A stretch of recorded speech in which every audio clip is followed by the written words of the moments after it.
दोस्तों आज मैं इस वीडियो में बात करने वाला हूँ 5 भोजपुरी के सुपरस्टार के गाड़ी के बारे में कि किसके पास कितनी महंगी गाड़ी है। तो आइए बताते हैं इस वीडियो में। इससे पहले हमारे चैनल को सब्सक्राइब नहीं किए हैं तो ज़रूर कर लें और वीडियो को अंत तक जरूर देखें। दोस्तों शुरू करते हैं छोटे सुपरस्टार से और कम दाम वाले बाइक से।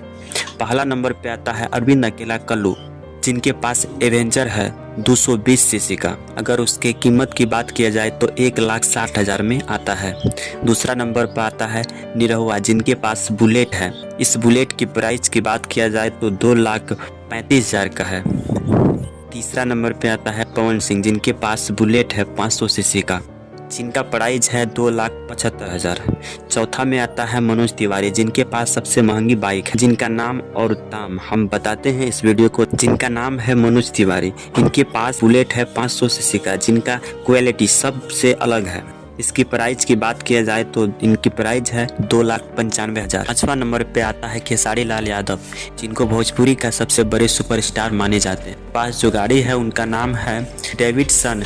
बता दें कि इस गाड़ी का प्राइस 15 लाख रुपया है। इनके अलावा इनके पास सबसे महंगी 4 व्हीलर भी है। हालांकि सभी सुपरस्टार के पास 4 व्हीलर है, लेकिन खेसारी लाल के पास जो गाड़ी है वो सबसे महंगी गाड़ी है, जिनका दाम है 2,80,00,000। बस इस वीडियो में इतना ही। मिलते हैं अगले वीडियो में, तब तक इस वीडियो को जोर शोर से शेयर कीजिएगा। धन्यवाद।